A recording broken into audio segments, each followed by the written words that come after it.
Demain, il pourvoira. Amen. J'aime bien cet homme aussi bien-aimé, Asaph, dans le psaume 73. Cet homme bien-aimé, il était un serviteur de Dieu, c'était un chantre. Il travaillait dans la maison de Dieu. Mais il lui manquait aussi des choses. Il avait une vie difficile, peut-être misérable. C'était compliqué pour lui. Mais lui, il craignait Dieu. Mais lorsqu'il voyait les païens prospérer, les païens étaient bénis, ils avaient l'argent. Ils s'habillaient bien. Ils avaient le bon point, la bonne santé. Mais cet homme s'est posé un jour la question, dit, oh, donc c'est pour rien que moi je me suis sanctifié, c'est pour rien que je crains Dieu, mais ces gens qui ne craignent pas Dieu, regarde la vie qu'ils mènent. Et moi alors, mes bien-aimés dans le Seigneur, c'est Psaume 73, le verset 21 plutôt. Asaph dit, lorsque, écrivez seulement, je lis, on va gagner du temps. Psaume 73, le verset 21. C'est Asaph qui parle, il dit, lorsque mon cœur s'est grisé et que je me sentais percé dans mes entrailles, donc lorsqu'il voyait les méchants, les païens prospérer, ça lui faisait mal dans son cœur. Il souffre dedans de lui, parce que lui, il craignait Dieu, parce qu'il servait ce Dieu avec fidélité. Il observait les ordonnances et les commandements. Mais il avait une vie misérable. C'était compliqué. Sa vie était difficile, bien aimé dans le Seigneur. Mais il dit, j'étais stupide et sans intelligence. Il dit, j'étais stupide et sans intelligence. J'étais à ton égard comme les bêtes. Parle à l'égard de Dieu, aux yeux de l'Éternel. Cependant, je suis toujours avec toi. Tu m'as saisi la main droite, tu me conduiras par ton conseil, puis tu me recevras dans la gloire. Quel autre ai-je au ciel que toi? Et sur la terre, je ne prends plaisir qu'en toi. Ma chair et mon cœur peuvent se consumer. Dieu sera toujours le rocher de mon cœur et de mon partage. Car voici, ceux qui s'éloignent de toi périssent. Tu anéantis tous ceux qui te sont infidèles. Pour moi, m'approcher de Dieu, c'est mon bien.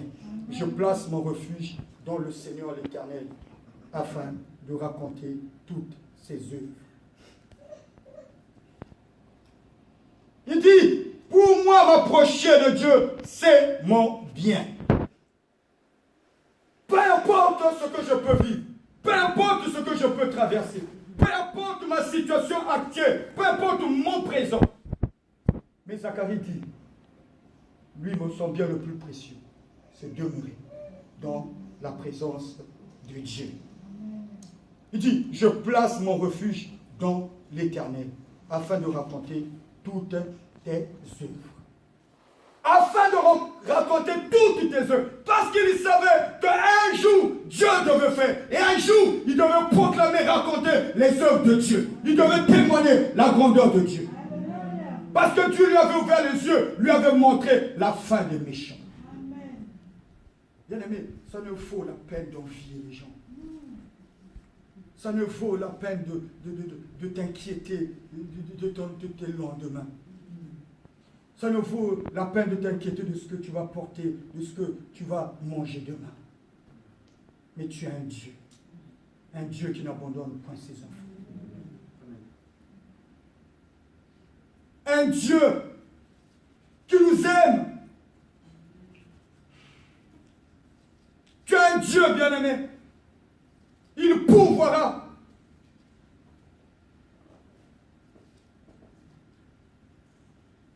Dans ta position, dans ta condition, comme Asaph, attache-toi à Dieu. Mets ta confiance en lui.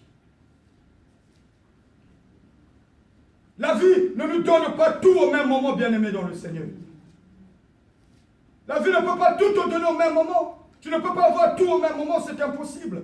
Mais est-ce que lorsque Dieu a créé le ciel, elle a créé le monde, c'était lundi, il a créé ça, mardi, il a créé ça, mercredi, il a créé ça, il a créé... Voilà, jusqu'au le 6e jour et le 7e jour, il se reposait. Dieu, c'est un Dieu de processus, bien-aimé dans le Seigneur.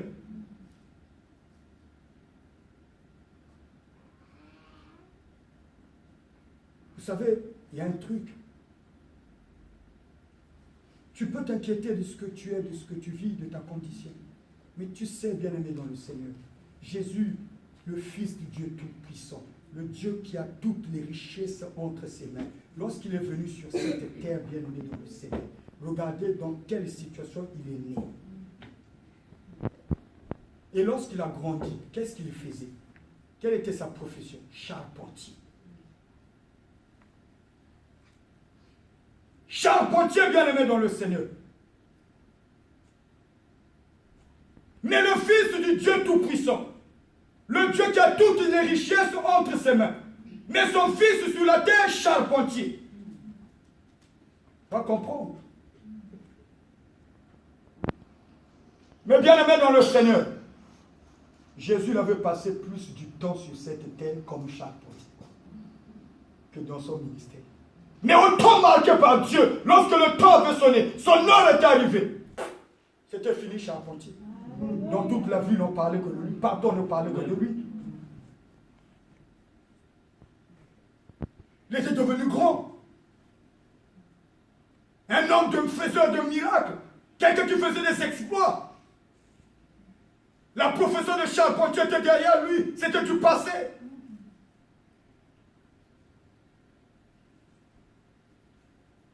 Je dis à quelqu'un,